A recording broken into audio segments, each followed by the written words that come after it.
Para saudara dan saudari yang Tuhan cintai, selamat pagi dan selamat bertemu lagi dalam Renungan Harian edisi hari Kamis tanggal 13 Agustus 2020.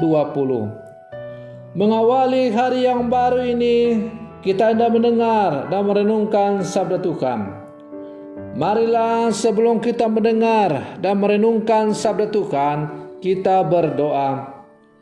Dalam nama Bapa dan Putra dan Roh Kudus. Amin. Allah Bapa Maha Rahim, kami mohon berilah kami roh-Mu, agar kami tak jemu-jemunya saling mengampuni. Ajarilah kami menaruh belas kasih kepada siapapun yang kami jumpai di mana saja dalam kehidupan kami. Bersabdalah ya Tuhan, kami siap untuk mendengarkan. Semoga sabda-Mu yang hendak kami dengar dan kami renungkan ini sungguh semakin menjauhi kehidupan kami sebagai murid-murid-Mu yang hidup di zaman sekarang. Terpujilah Engkau Bapa, Putra dan Roh Kudus, kini dan sepanjang segala masa. Amin. Para saudara dan saudari yang Tuhan cintai, sabda Tuhan yang hendak kita dengar dan kita renungkan bersama diambil dari bacaan Injil hari ini sesuai kalender liturgi, yaitu Injil Matius pasal 18 ayat 21 sampai 19 ayat 1. Tuhan sertamu. Inilah Injil Tuhan kita Yesus Kristus menurut Santo Matius. Sekali peristiwa, datanglah Petrus kepada Yesus dan berkata, Tuhan, sampai berapa kali aku harus mengampuni saudaraku jika ia berbuat dosa terhadapku? Sampai 7 kali? Yesus menjawab, bukan hanya sampai 7 kali, melainkan sampai 70 kali 7 kali. Sebab hal kerjaan surga itu seumpama seorang raja yang hendak mengadakan perhitungan dengan hamba-hambanya.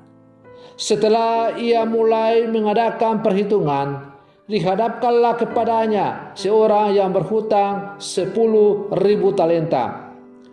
Tetapi karena orang itu tidak mampu melunasi hutangnya, raja itu lalu memerintahkan supaya ia beserta anak istri dan segala miliknya dijual untuk membayar utangnya.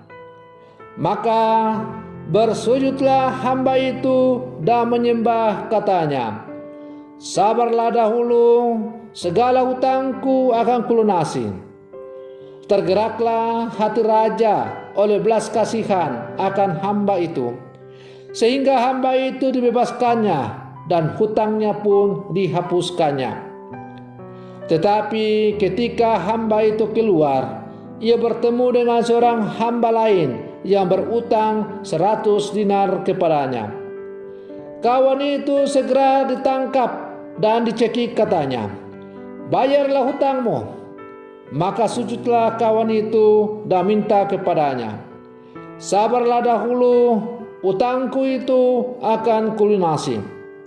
Tetapi ia menolak dan menyerahkan kawannya itu ke dalam penjara sampai semua utangnya ia lunasi.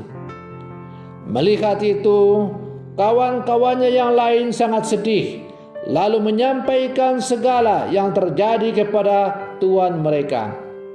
Kemudian raja memerintahkan memanggil orang itu dan berkata kepadanya, hai hamba jahat, seluruh utangmu telah kuhapuskan oleh karena engkau memohonnya. Bukankah engkau pun harus mengasihani kawanmu seperti aku telah mengasihani engkau? Maka marahlah tuannya dan menyerahkan dia kepada algojo-algojo sampai ia melunasi seluruh utangnya. Demikian juga Bapa-Ku di surga akan berbuat terhadapmu jika kalian tidak mengampuni saudaramu dengan segenap hatimu. Setelah Yesus selesai dengan pengajarannya, berangkatlah ia dari Galilea. Ia tiba di daerah Yudea di seberang sungai Yordan. Demikianlah Injil Tuhan. Para saudara dan saudari yang Tuhan cintai, sekitar bulan Mei 2018, kita diguncang peristiwa bom bunuh diri oleh orang-orang yang tidak punya hati nurani dan tak manusiawi yang terjadi di 3 gereja di kota Surabaya. Banyak orang sedih, geram, dan mengutuk pelaku peristiwa yang tak berperi kemanusiaan itu. Terseliplah sebuah sikap yang teramat mengharukan dari keluarga-keluarga korban dan umat beriman.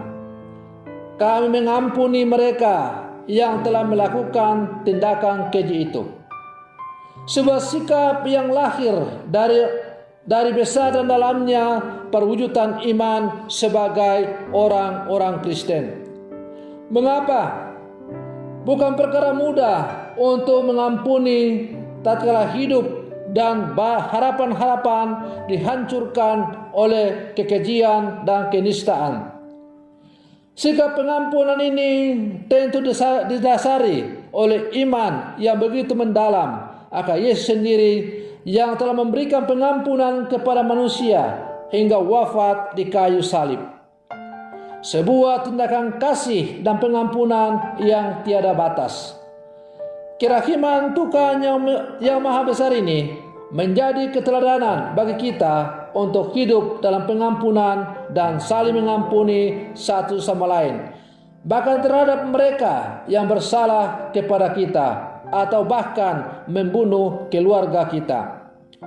Inilah ciri khas dan identitas kekristenan kita.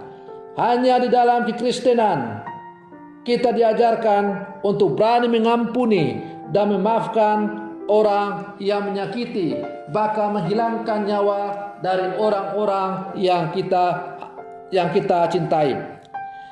Hanya di dalam kekristenan kita diajarkan untuk mampu mengampuni dengan tulus, meskipun kita ini mengalami luka yang sungguh mendalam. Para saudara dan saudari yang Tuhan cintai, bacaan Injil hari ini menampilkan satu kekhasan ajaran Kristiani, yakni perihal pengampunan secara tulus. Bagi Petrus, pengampunan memiliki batas. Namun Yesus menegaskan bahwa pengampunan dilakukan harus terus-menerus hingga 70 kali 7 kali.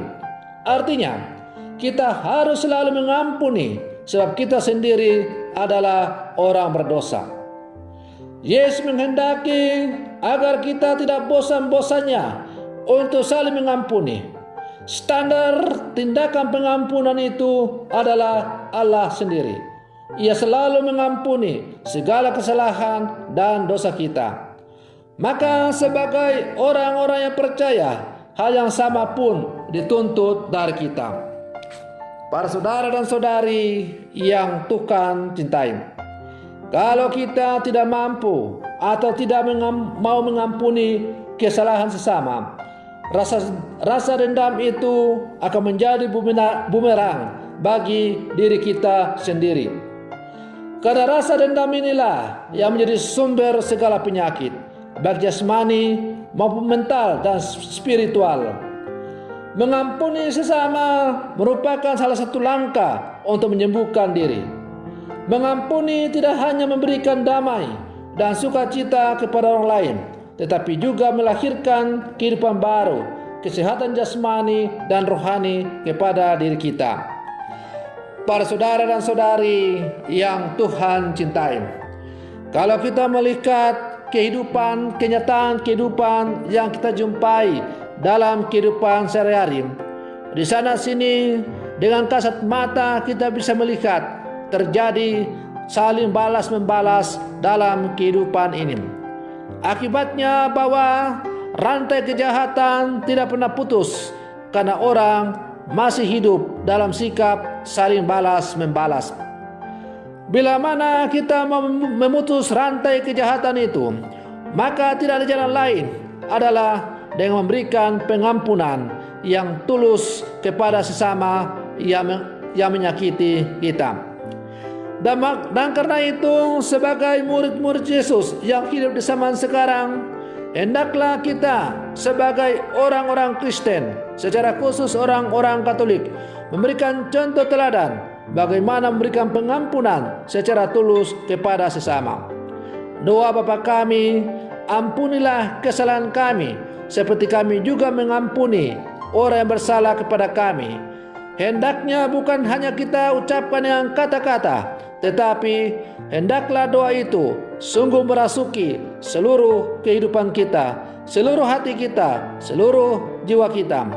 Dan dengan demikian, kita akan mampu untuk mengampuni sesama dengan tulus.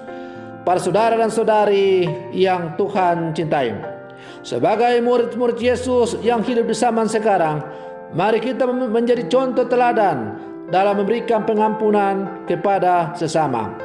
Semoga permenungan saya ini semoga menghantar kita untuk menjadi saksi-saksi Kristus yang mampu memberikan pengampunan kepada sesama dalam setiap kehidupan kita. Semoga demikian. Selamat pagi, Tuhan Yesus memberkati.